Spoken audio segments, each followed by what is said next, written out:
আজ আমরা জানবো পাকিস্তানে আলোচিত অভিনেত্রী হানিয়া আমিরের জীবন কাহিনী।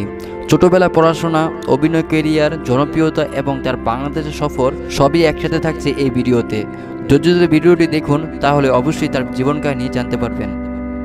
হানিয়া আমির জন্মগ্রহণ করেন 1997 সালে পাকিস্তানে রাওয়ালপিন্ডিতে। শৈশব ও কিশোর কাটে এখানেই। ছোটবেলা থেকেই তিনি ছিলেন প্রান্তমতো হাসি খুশি এবং স্বাভাবিকভাবে মনের কথা প্রকাশ করা শেখা। উচ্চশিক্ষার জন্য হানিয়া ভর্তি হন রাওয়ালপিন্ডির ফাউজি ফাউন্ডেশন কলেজে। তবে তিনি কিছু সময় পর পড়াশোনা ছেড়ে দেন। তার মতে অভিনয় থেকে আয়ের সুযোগ বেশি এবং পরিবারের দায়িত্বের দিকে তাকে দ্রুত কাজের দিকে ধাবিত করে।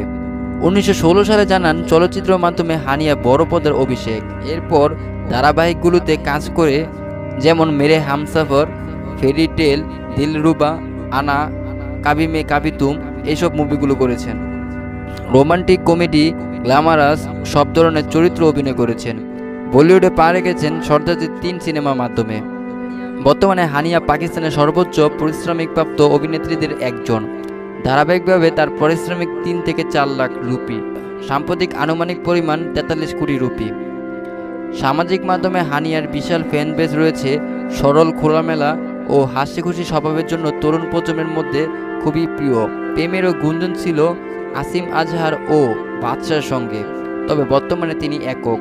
ফ্যাশন, ভ্রমণ ও ব্যক্তিগত স্টাইলের কারণে হানিয়া আলোচিত। বড় ব্র্যান্ডের মডেল হিসেবে তিনি গ্ল্যামারের দুনিয়ার নাম কুড়িয়েছেন।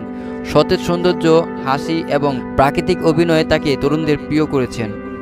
দীর্ঘদিন ধরে পাকিস্তানের সানসিল্ক ব্র্যান্ডের অ্যাম্বাসেডর হিসেবে কাজ করেছেন হানিয়া। ব্র্যান্ডের অ্যাম্বাসেডর হিসেবে বাংলাদেশে আসছেন এবং ঢাকায় কয়েকদিন থাকার কথা রয়েছে।